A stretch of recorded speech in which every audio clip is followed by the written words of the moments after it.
I will start off today's edition of the program with this quote on aging. It's from an anonymous writer, and it goes thus: "If I had known I was going to live this long, I would have taken better care of myself." And that goes to express that life and aging should be intentional across boards. So for the next half hour, we'll hold this conversation about how the senior adults through the seasons have encountered varying degrees of respect and inclusion in the society. That is, if you agree to my allusion on that. Welcome to the program. My name is Blessing Abu. You meet my guest in a while.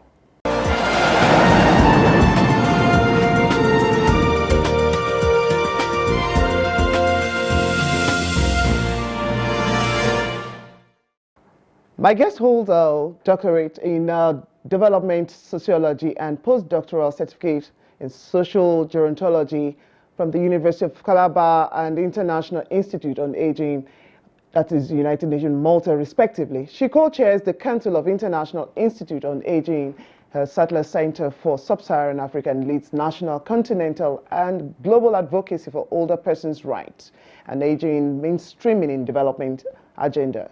My guest today drives the professional training of policy and decision makers in government and private institutions and of persons leading services delivery for older persons in all aspects of aging, specifically in Nigerian countries in sub-Saharan Africa. My guest has published many academic articles and is recognized as an expert in this field in global conferences circles. She's also listed as one of the regional consultants on age-friendly communities. On the spot, I'd like to welcome the Director General, National Senior Citizen Center, Dr. Emem Omokaro. Welcome to the program. Blessing, thank you so much. You aging gracefully. It's good to see you. It's good to see you after a long while, really. And congratulations on the appointment. And I know we've not seen, but of course, we're watching all your activities out there, and it's good to know that someone actually is caring for the senior citizen in all ramifications. I should give NTA, the media, also the credit, and of course the present administration for doing such great work, really, Dr. Amakura. Okay, let's put things in perspective. When people or groups hear about senior citizens, you get to say, okay, maybe what strikes them will be, okay, palliatives here, just some tokens here, some wizened-looking people there. Exactly. But then your agency, that is the center now, created National Senior Citizen Center, is telling a different story. Exactly. Give us this narrative. We're really trying to change the narrative. The typical, stereotypical perspective of an older person is that an older person is somebody who is haggard, destitute, rugged, not having anything more to contribute, spends. That is the ageist attitude. Whereas this population category is the most heterogeneous population category, so diverse, that you really cannot have a typical older person. Everything depends on functional capacity. And everything also depends on income security. Everything depends on continuing engagements in the things they have reasons to value, participation and inclusion. So what really gives this impression of a haggard, poverty-stricken older person is really their inclusion or the lack thereof in development agendas. Okay. I was deliberate in my introduction. I talked about how we've seen them through with degrees of respect and inclusion. Part of what you do is to consult on age-friendly communities. Describe to us what we have here, what you've seen across the continent, seen on the global scene. Nigeria actually would before now not have been seen. In fact, because the narrative is just changing and we are laying the frameworks and now defining what indeed is age-friendly services, age-friendly environment, and thank God for the policy framework and the legislation that we have. Otherwise, Nigeria, looking at the physical space, the housing, transportation space, looking at services as they are rendered in different sectors, cannot be said to be age-friendly.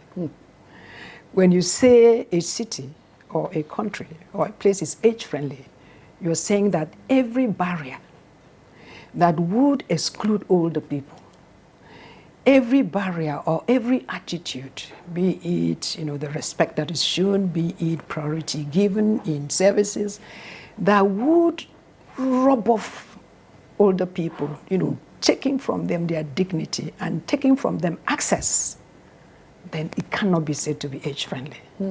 So when you look at open spaces and you look at our transportation, take for instance Lagos. Of course, you know about the bus system, you know about the crowd, and you know about the physical, shifting and shoving before somebody gets onto the bus. So how does an older person get in there and get on the bus? So anything that blocks access, anything that is a barrier to inclusion, to participation, then constitutes an unfriendly. Okay, I know you've been talking even before now, before this office. You've always been concerned about older persons, the inclusion, of course, and you use definite words here: functional capacity, financial inclusion, and also the engagement. Yes.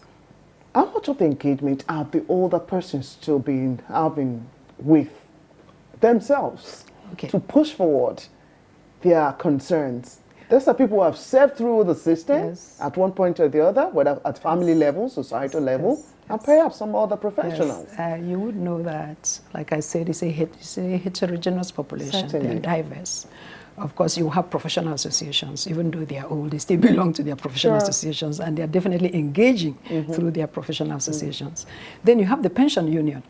Those are retirees. They are still engaging through the pension union for specific thematic areas that are of concern to them, which of course is going to be pension. And then of course you have other associations. Some older persons have formed associations of older persons. I go back to Ikiti Council of Elders. You have Council of Elders here and there. You have traditional associations, institutions. So in their various groups, in their different areas, market women, older women, you can go to the churches, go faith organizations, the mosque. You have women associations, So in their different, that's why I say older persons are really resilient. And then when you look at the source of their resilience, you trace it back to networks. So these networks are there and they are engaging. However, they are not really engaging as to their rights. Not really understanding, maybe the pension union do, but most of them, they're just engaging their day-to-day activities, they go to church for their faith concerns, they go to market for their market concerns, but not really engaging on the civic space, Okay. So that's, yes, let's get further in the conversation. And there is a common saying, of course, so these are sayings in different parts of the nation, that you can't have an elder around and the neck of the baby, especially when you have to, of course, in this part, would back the baby, and you have a twisted neck for the baby. That shows something is wrong with that elder or the situation around. I use that purposefully because we have so much trouble for the society today, and the elders could just be as terrified as the rest of us. But then there are concerns. We see each of older persons being ripped off of finances, as well as some other concerns that you have discovered. Share with us what the center has seen and is also doing about this stance. That proverb that you said, speaks to the wisdom of the elder. Yes. And speaks to the interventions because of their wisdom, because of age and their seniority, that an older person will not sit around and see something go wrong. He already has the age-long wisdom, he knows exactly what to do. But because of ageism stereotype, mostly because of vulnerability, because where there's income insecurity and where they have health problems, protracted health issues, and most of the multi-morbidities, they become very needy. Most become very needy and very vulnerable. So where you find vulnerability and need, you now find abuse. They've lost their voices. Some of them really have lost their voices Some retired, maybe pensions have not been paid. And then where they used to, reign and rule and command authority in their household, they no longer command that authority. Because, of course, you know that our society is becoming increasingly materialistic. So there's not much respect for age. There's so much respect and value for money.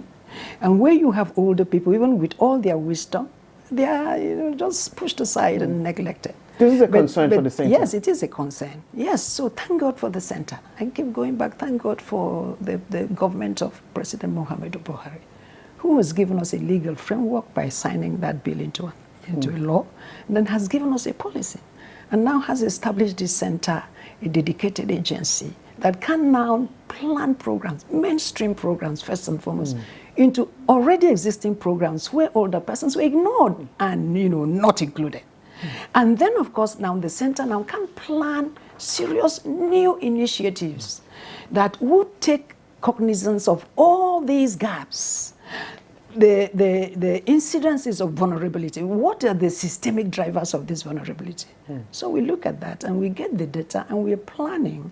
And now we have developed, many wonderful programs, and in collaboration with many MDAs who really have most of this statutory mandate. And we're already getting into the communities. So this and mandate, so what is the clear-cut direction that you have mapped out?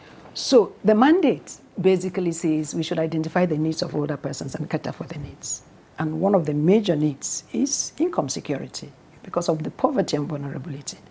And so now, first, we look at the first strategic part is, so what are already existing enterprise productive endeavors? That's, for instance, the National Directorate of Employment or other agencies are doing that hitherto excluded older people. So we get into partnership with them. We map all these enterprises and we are negotiating and say, give us a percentage and include older people. Okay. That we are doing very well. So and then we now have developed our own entrepreneurial initiative, working in collaboration with the NTA and other private sector and all, to ensure that older persons, we are piloting them in states, and very soon we're going to launch some in the states, to identify older persons that have productive ventures that have been long neglected, and then injecting microcredit, injecting technology, incentivizing the youth to join, and then making it a older person-centered, but community-focused. So why is it imperative for the younger people to actually join that? You know why? Why that is because if you look at, I should say, most communities in Nigeria, you find that older person or that older woman that is still manning and engaged in that traditional productive endeavor. For instance, those weaving akwete, I use them. Go to Badagry, the women weaving the mats, I use them. Go to Kano, the dye pits for the tie and dye. Just look around. In Cross River State, this one's beading. And these are traditional productive ventures. And if you go there, who are the people manning? They are older people. But the youths are all gone. And then they're still using the old implement, the old methods. The market has left them behind. Technology has left them behind. And the raw material is in these communities. So we are saying, yeah, we want to help older people, but we will want to put them in cooperatives. We will want to incentivize the youth of those communities. Look at the rate of unemployment. Exactly. So that is why I said it's older person-centered. We are upskilling older people. But because of their age, because of technology, and because we want new products, so we are trying to bring in partnership of youths. So use the raffia. What else can you make out of and that? Then use the wisdom of the older person and use the old productive. So it's a fusion. It's a fusion, of the old intergenerational. Okay. NSCC is actually, our approach is intergenerational and community-centered. And that keeps tradition ongoing. Yes, okay. Exactly. All right, Dr. Emem, we'll be going on the break now. When we return, we'll find out more what the center is up to in terms of other collaborations with other partners in the society and in continuing the inclusion of the senior citizens. What more can we do? We'll be finding out from you. You're watching On The Spot, and my guest, Dr. Emem Omakaro, is still on the spot. We'll be right back after this break.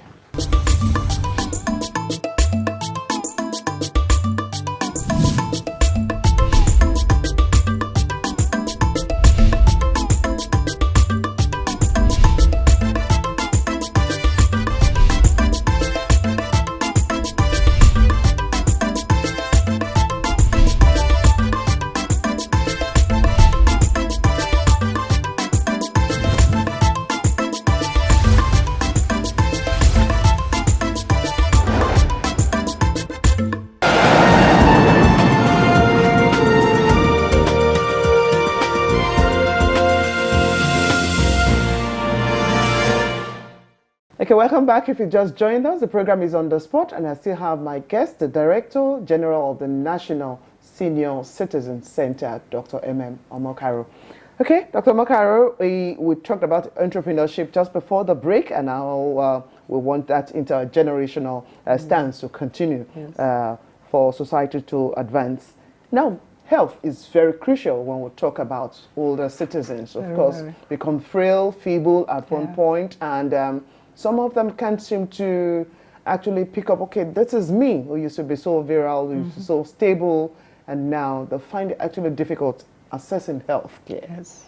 And even when they have such, it's not affordable, like you already talked about the issue of financial inclusion. Talk to us about the center's plan and what they've been up to so far. Yeah, I want to state that health is actually a mandate in the Act, health and well-being. And I also want to state that health is a statutory mandate of the Ministry of Health and, of course, the National Primary Healthcare Development Agency. Okay. So for us to go into health, we must partner, and that is exactly the partnership we have structured with the National Primary Healthcare Development Agency. Because the first port of call for the older person is first promotional health, which comes with nutrition as well, and, you know, care literacy, what they can do to maintain themselves, and that sits in primary care. And then the next now is once you get into the facility, the primary health care, does it have the appropriate care? Does it? And what defines a functional, inclusive primary health care?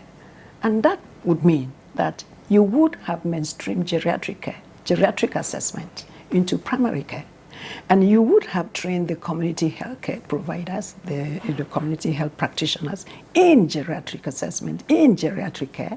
And that also means that you would now have synergized geriatric care with the family social care.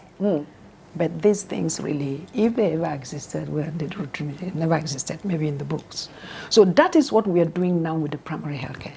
So and then with is it coming on? Of course, it is. Is accessible for all of the elders across the country? Yes, it is coming on, and it's going to be accessible. So what the primary healthcare has done with us is to sit with us. We have a technical working group, and we brought in the stakeholders, all the stakeholders, caregivers, NGOs, experts, geriatricians, and we have looked at a framework, a global framework that already exists, and is integrated care for older person, the ICOP framework, and WHO is here, WHO Nigeria. Okay. So together with WHO Nigeria, we are looking at, and in fact the process has already begun, how do we mainstream integrated care into primary care? So how do we modify the curriculum that they have? How do we begin training? How do we modify even the physical space? So we are talking about human resource, we are talking about this structure. We are now talking about how do we leverage, acknowledge them, and leverage all those other structures of care, of interventions that you have throughout to the remotest area. We are going to have the first ever national workshop on integrated care that now pulls in all the executive secretaries of state primary health care. From agencies. all over this nation? Yes, yes, for us to now introduce this. This is what should be. So we cannot talk about care for older persons when the primary care, their first, point of reach, does not have the care that, speaks to them. So I'm very, very excited. National Primary Healthcare Development Agency is very excited. WHO is actually truly, truly excited. So they are technically supporting this.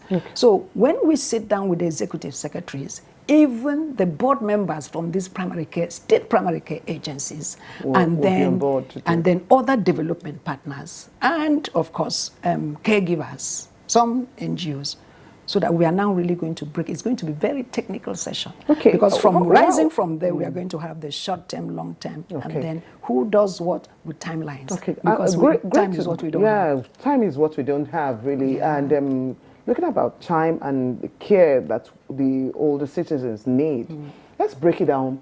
Because somebody watching will be saying, okay, well, maybe these are high power talks at the high levels, but let's see how we bring it down to the nitty-gritty of the homes. We have people whose words send them money from time to time, employ the services of some other persons in the community, and you get to hear this person's life was snuffed out because of XYZ, possession, and all of that. And those people can actually defend themselves where they need to.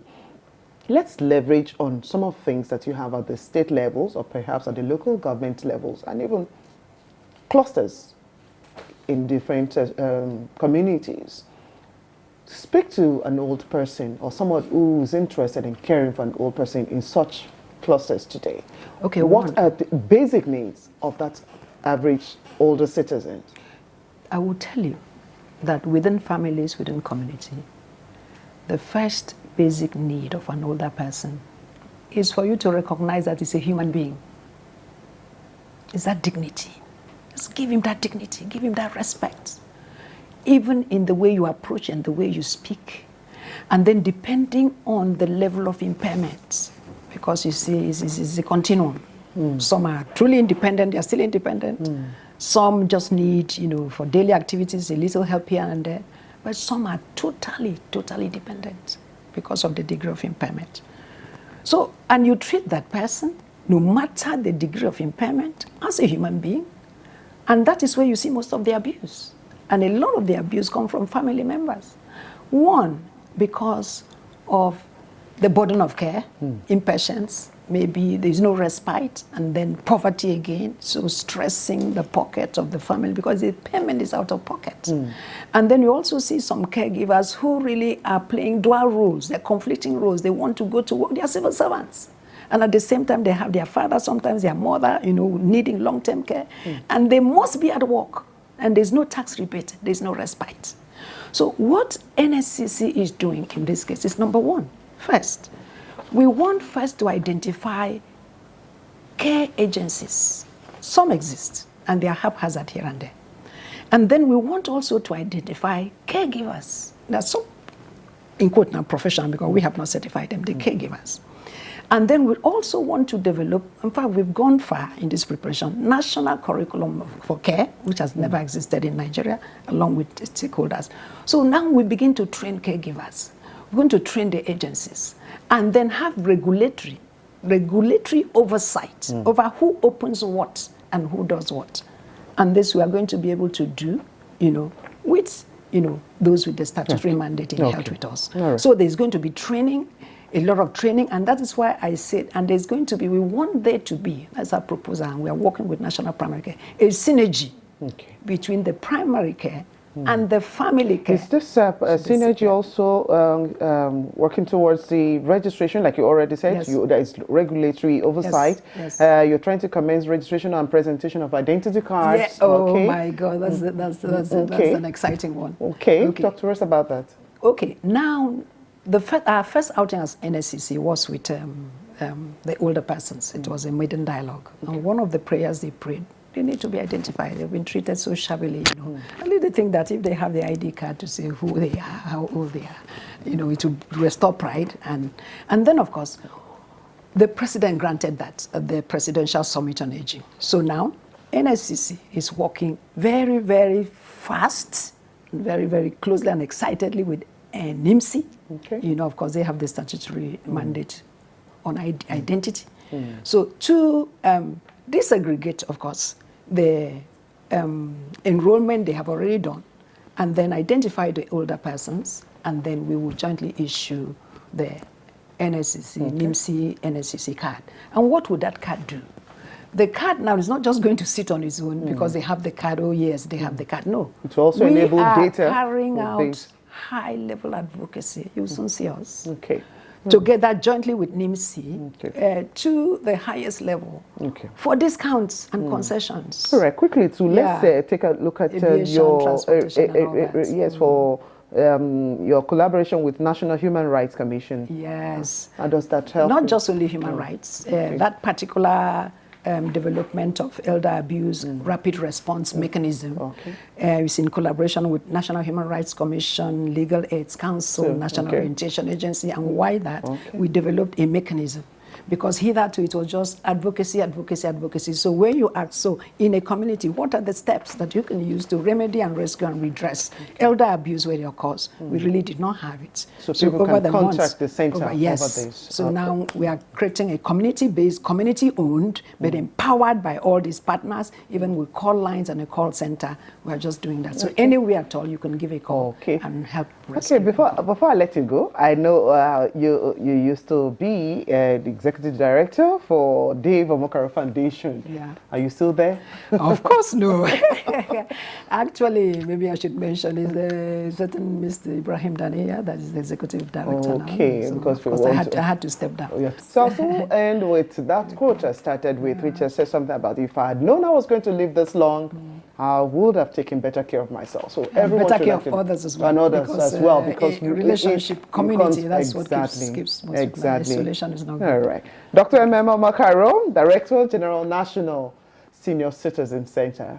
Thank you for coming on the spot. We appreciate your work, and also we wish everyone out there a better aging process. Look out for relationship. You don't know where you find yourself. Thank you so much, Blessing. And that's it on the spot for this week. We appreciate your time as well. And then next time it will be with another interesting guest on the spot. My name is Blessing Abu. Goodbye.